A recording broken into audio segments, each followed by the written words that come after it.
No, I was having That's a some joke, wine. man. I was I having some wine. ain't asking you. I ain't asking you. But Took it light. Since you asked, a little bit of everything. some of that. Have you tried them? But now Scramblers talk about he had rare thing. Yeah. Because I'm sure they had stuff left over there. Must. I'm sure. Too much thing. Too much. Yeah. Too much. Anywho, all right. So there we go. What is the time? 7 o'clock. 7 in the morning. Which one we start? Huh? Well, the continued bacchanal between Trinidad and Tobago and Antigua and Dominica. There's a story on Antigua Newsroom where it says, if that is indeed their intent, Antigua and Barbuda should abandon any plan to promote a boycott. This is in response to, is it rumors or like there's an actual thing where they're going to be boycotting it? So the Jamaica Gleaner ran a story. They said Antigua should abandon any plan to promote a boycott. Apparently, Why they say no? that Antigua and Barbuda and Dominica, who feel hurt by recent statements about their countries and the CARICOM by Trinidad and Tobago Prime Minister, I guess are looking to boycott their products. And the Jamaica Gleaner saying they shouldn't do that. Apparently, it would cause a lot of dissatisfaction amongst locals. Like you were just asking. So why would they? But why would the Jamaicans care about it? That's a good question. One of them own Cricks? That's Chinese, no? Bermudez, yeah. All right, according to them, it would only worsen the fractures in the regional integration movement, which is CARICOM, to which the Antiguan leader Gaston Brown has declared himself committed to.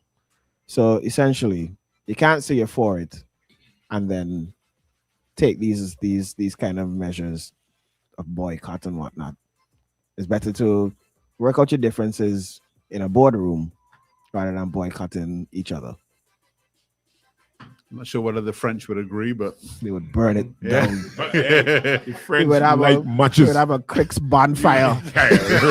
Roasted Cricks. Yeah. French love matches. So this is in response to the war of words over the president of Trinidad, the Prime Minister of Trinidad's comments about the U.S. presence and CARICOM, etc. Yeah.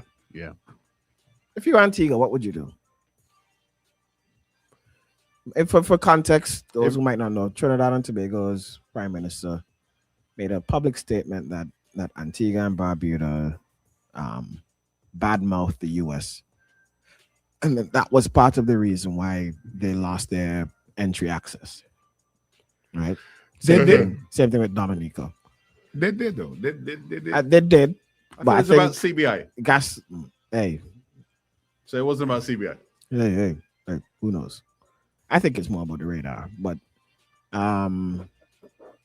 Gaston Brown had since responded and said that the issue was dealt with. I think he said that all as well. And on the heels of that story, or the coattails of that story, was that thing about the Cuban doctors. So, who knows really what happened and why it was. Clearly, the US are putting some pressure on them. Yeah. The Trinis, or at least the Prime Minister of Trinidad and her government, don't want to be opposed to the Americans. They've clearly picked their horse in the race. Yeah. Which is the US. Which I could kind of understand. And on the other side of it, the Venezuelans have directly threatened her. Yeah. Her, as in her being, rather than just the state. Yeah, you say sorry. Me, I believe in that. I thought there was. I read it as them threatening the state. Threatening the state. I ain't read it so. Right. I ain't reading that so. We'll find the quote. But all right. But either way, it's a big threat. It's a big threat. It's unacceptable. Yeah. You threaten the head of state, actually. So. But then the Venezuelans. Is it unacceptable? Yeah, it is. But at the same time, maybe in context, you could understand if the Americans are threatening Venezuela and you side with Venezuela, with the Americans, then maybe They have a bounty on their president's head. Yeah. I They mean, do. Yeah. you know. Yeah. Yeah, I mean, let me know. Yeah, fair enough. Yeah, let me know, you know. Yeah, I agree. Yeah. So it's turned into this bit of a war of words. There's a feeling on the Trini side that CARICOM hasn't stood up to Venezuela in the past when Venezuela have made threats against Trinidad. Guyana. We saw the whole Guyana debacle where it seemed like we were appeasing the Venezuelans. Yeah. It's messy. I mean, the danger for Trinidad is that America, like so many things with Trump, he gets bored of it and he moves on to the next thing. And then you're left there and then you're left there 10 miles away from Venezuela. But that is what is going to happen. It depends. Venezuela ain't going to do Trump. If Venezuela can't do Trump anything. But Trump may get bored and pull out. Yeah. Look for a new headline. Right. And when he get bored and pull out, where does that leave Trinidad? Without CARICOM support. Dead. Naked. Probably. Yeah. But you could also understand. I still maintain that CARICOM has been a bit wishy-washy when it comes to the escalating murder rate in the region. Mm-hmm. Right? Trinidad have borne the brunt of a lot of it. But all the islands, all of us suffer from these high murder rates, right? Mostly linked to South American cocaine. Right? So it's complicated. If you're the Prime Minister of Trinidad, you have an obligation to lower the murder rate, right? Yeah. You can't have a society where 600, 700, 800 people are getting murdered every day. Sorry, every year. Yeah. Look at that. I read a report this morning, an ex-footballer, an ex-national footballer was murdered in town. Oh, I missed that one. But I think they also reported that the rate of murders has gone down. Dropped significantly. Yeah, she said that. She said that. So you know, it would appear as if the South American link, while it's curtailed with the blockade, has had a positive effect on the crime rate, at least in Trinidad, at least for now. I think it's messy, man. The CARICOM thing, though. I mean, should the Antiguans boycott? Maybe. I think I'm not sure if it'd be very popular with the people. No, not just why and the crackers and the cricks and the matooks. And the kiss cake. Remember though, right, that you can get a lot of those similarly priced from Jamaica. So then why should Jamaica? Well, no, Panama though you're paying the duty, but from Jamaican manufacturers that would fall under the CARICOM regime. So why should Jamaica, if you could get those stuff from Jamaica, why should Jamaica really care? If I don't know why Jamaica cares. Because if you could get the same the story came out to the Gleaner. It's not necessarily maybe they don't care. Maybe it's just a story. Okay. Yeah. All right. Okay. All right, let me take a call and see what's here. If you're an Antiguan, would you be willing to boycott those things?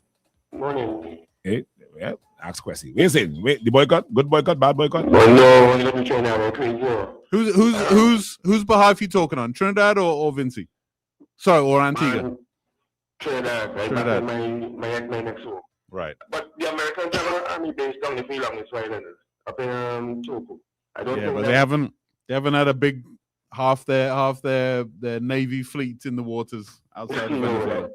Yeah, but you see, they were back to Kamala, but at the end of the day, she do what she gotta do, because when she played hardball against Trump, you know what happened? Who's playing hardball against Trump? No, if she played hardball against Trump, wait thing happened. Yeah. Well, I know, but it's tough, you know, because CARICOM has been around now for so many years, and this feels like one of the first major pulling apart. I feel like I personally think a big part of it is that it became too much of a boys' club, and then when different powers switch, you have this kind of internal push and pull. So now you got Jamaica, Trinidad, and St. Vincent. possibly ourselves, who are not part of that boys club. Listen, hold on. Morning. Gentlemen, good morning. Morning. Well, in terms of CARICOM, I realize that everybody had their mouth squeezed up for years, forgetting where everything coming from. If you think this joke, you have to just read the barrel cover. Right. And in terms of Antigua trying to protest, I mean, gas and going to sell more food because you have all the food plants in Antigua. Yeah. But I'm going to leave it there for now. It's about to start. All right. All right. Okay. Almost sound like Anil Roberts. Way. Doubles and coffee. Like doubles and coffee. Doubles and coffee. So what will happen? What will happen? Is there a feeling in CARICOM that the smaller islands haven't benefited as much as the bigger islands? Is there also is that a fact? Probably. There's probably also a feeling that from the big islands that have been supporting you for too long. Or I don't really need you like that. Well, they do it. Because if you have to pay duty on their goods, then they become less competitive or less advantageous. Yeah, but what happens when essentially I become your only options? It's almost like, okay, yeah, I know it, I have the advantage, but I've already got the lion's share. Where you gonna go? Okay, so there's an intro. Well, the question is, are we buying Trini goods because they're cheap, or are we buying them because they've established brands that we like?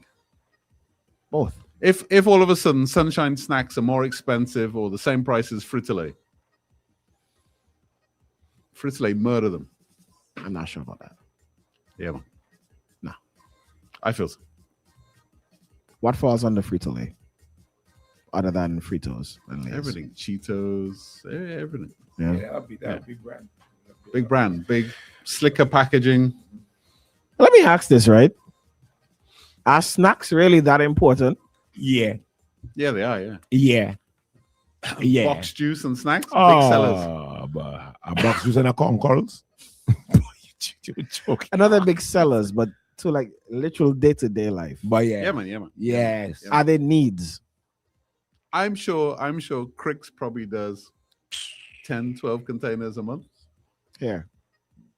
Big business. Cricks is Cricks is That's vital 100,000 supply. people. So imagine the bigger islands, St. Lucia and places. Cricks is your vital supply. No, I was going to give it to you to read. There's an article in the St. Vincent Times. You're in here, my voice going. You want me to read? This is from the chair of CARICOM, Prime Minister of Jamaica. All right. So What do you say? it says the community is consistent and unequivocal in its firm support for the sovereignty and territorial integrity of its member states. We are also firm in our stances against transnational organized criminal networks. Are we? And the impact of drugs, guns, and human trafficking on the security of our region. We do, however, recognize that member states may from time to time express differing national perspectives. Such diversity of views is a natural feature of a community of sovereign nations and does not alter the institutional mandate, the economic interdependence, or the organic people-to-people ties that bind us, regardless of exigencies as may arise from time to time. So essentially, what the Sitting on Prime the Minister fence, of so bottom Jamaica time. Yeah. is saying is that, look, we could fight from time to time, but that don't change anything. He also said there was an agreement that they signed some inter-Caribbean gang treaty thing. But when you look at the Guyana issue, Yeah, we weren't all for Guyana. which we should have been. We hedged. Yeah. We didn't come out and say this is unacceptable. This is a sovereign state. Because Venezuela had a big stick. Correct. None of us have a big Correct. Right. stick. So Right. So Venezuela, at least in the past, has kind of bypassed some of that, just as the US is now doing. I suppose much like how politicians, I'm going to use the word bribe, but that's not accurate, on a local scene. Venezuela has bought their They bought their seats. goodwill. Yeah, Yeah. they've bought their goodwill. Yeah. So now those who have been friendly have this almost. And particularly if there is this red faction in CARICOM, and they have, some would say, personally benefited. They are. I mean, look, you can see the Guyana thing. It was clear as day to me that what we should have said, we didn't say. Didn't say it. We didn't. We didn't. kind of, well, you know, we need to talk about it. And no, you should have said, this is Guyanan sovereign territory. Right. You don't do that. You cannot come in. Right. But it didn't do And you that. should have said that because Guyana is one of us. One of us. But Yeah. instead of that, we said, well, let's talk about it. Which technically means You're breaking my house. We're not talking about it. Yeah. If it was the EU, there'd be no talk. Nah. There'd There's be no talk. talking on this. Yeah. When we come back. We're going to do some commercials and come back all there. Amidst the shells, the sounds, the excitement of the season. Find joy. Give joy this Christmas. Only with Hot 97.1. 7.1.